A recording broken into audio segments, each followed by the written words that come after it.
আমি এখন আছি চৌধুরীহাট বাজার, আর এখন আছি যে 2 নম্বর চর পার্বতী ইউনিয়ন পরিষদের সামনে। এখান থেকে আমি ড্রোনটা ফ্লাই করব, দেখি পুরো বাজারটা দেখানো যায় কি না, কারণ এটা কিন্তু অনেক বড় বাজার। যদি সম্ভব আমি পুরো বাজারটাই ক্যাপচার করব ড্রোনের মাধ্যমে। তো ঠিক আছে, আর আমরা চৌধুরীহাট কীভাবে আসছি দাগনবাড়িয়া থেকে ওইটা ভিডিও কিন্তু ধারণ করছি, আমি পরবর্তী ভিডিওগুলোতে দেওয়ার চেষ্টা করব।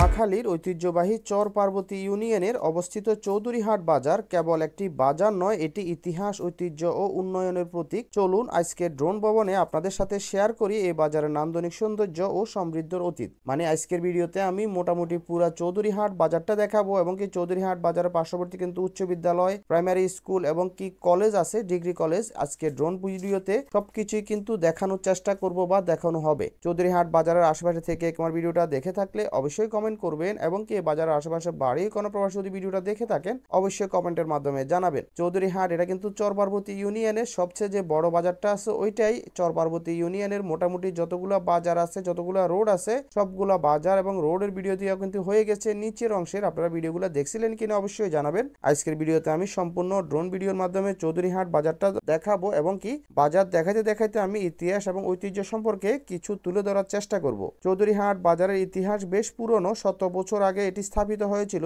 স্থানীয় কৃষি ও পণ্য বাণিজ্যের কেন্দ্র হিসেবে। প্রাচীনকালে এ বাজার ছিল স্থানীয় জমিদারের অধীনে। তাদের সহযোগিতা বাজারটি ধীরে ধীরে একটি বাণিজ্যিক কেন্দ্র হিসেবে বিকশিত হয়েছে। এই বাজারে এখনো পুরনো দিনের অনেক গল্প মিশে আছে। গ্রামীণ কৃষি পণ্য থেকে শুরু করে আধুনিক সামগ্রী সবকিছু খোঁজ মিলে এই বাজারে। আজকের দিনে চৌধুরীহাট বাজার শুধুমাত্র ব্যবসায়িক জায়গা নয়, এটি মানুষের সংযোগ স্থাপনের একটি কেন্দ্রবিন্দু। প্রতিদিন শত শত মানুষ আসেন তাদের প্রয়োজনীয় পণ্য কিনতে এবং বিক্রি করতে। বাজারের অন্যান্য বৈশিষ্ট্যগুলো হলো এখানকার ঐতিহ্যবাহী পণ্য, বিশেষত মাছ, শাকসবজি ও গ্রামীণ হস্তশিল্পের জন্য চৌধুরীহাট বাজার বিখ্যাত। চৌধুরীহাট বাজার শুধু বাজার নয়, স্থানীয়দের জন্য নয়, এটি পর্যটকের জন্য আকর্ষণীয় একটি স্থান। চর পার্বতী প্রাকৃতিক সৌন্দর্য এবং এই বাজারের গ্রামীণ পরিবেশ দেখতে প্রতি বছর দূর দূরান্ত থেকে মানুষ আসেন। ভবিষ্যতে এই বাজার আধুনিক ও পরিবেশ বান্ধব করার কিছু পরিকল্পনা নেওয়া হচ্ছে। স্থানীয় জনগণের সমর্থনে এটি আরো উন্নত হবে বলে আশা করা যায়। চৌধুরীহাট বাজার শুধু বাজার নয়, এটি নোয়াখালীর গ্রামীণ জীবনের একটি প্রতিচ্ছবি, এবং এর ইতিহাস, ঐতিহ্য, জীবনের ছন্দ দেখতে এই বাজার অবশ্যই একবার ঘুরে দেখার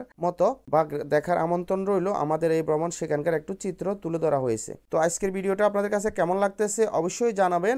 আর এই ধরনের ভিডিও দেখতে যদি মন চায় অবশ্যই আমাকে কমেন্ট করবেন, বা এদিকের আশেপাশে নতুন কোন এরিয়ার ভিডিও দেখতে মন চাইলে অবশ্যই কমেন্ট করবেন। আমি কিন্তু পুরো ভিডিওটি ড্রোন ভিউর মাধ্যমে ন্যাচারালি ভাবে ধীরে সুস্থে বিভিন্ন অ্যাঙ্গেলে দেখানোর চেষ্টা করব, যাতে করে আজকের ভিডিওটা দেখলে আপনারা চৌধুরীহাট বাজার সম্পর্কে মোটামুটি ধারণা পাবেন। আমার পরবর্তী ভিডিও হবে কিন্তু চৌধুরীহাট বাজারের নিচের অংশে আমি দেখানোর চেষ্টা করব, পুরো বাজারটা আমি দেখানোর চেষ্টা করব। এই বাজারের ভিডিও কিন্তু আমি আগেও দিয়েছিলাম, আগের ভিডিওগুলো দেখলে আপনারা আসলে অনুধাবন করতে পারবেন। তো ঠিক আছে, আপনারা উপভোগ করেন, আমি সম্পূর্ণ ভিডিওটা দেখাবো তারপরে শেষ করব।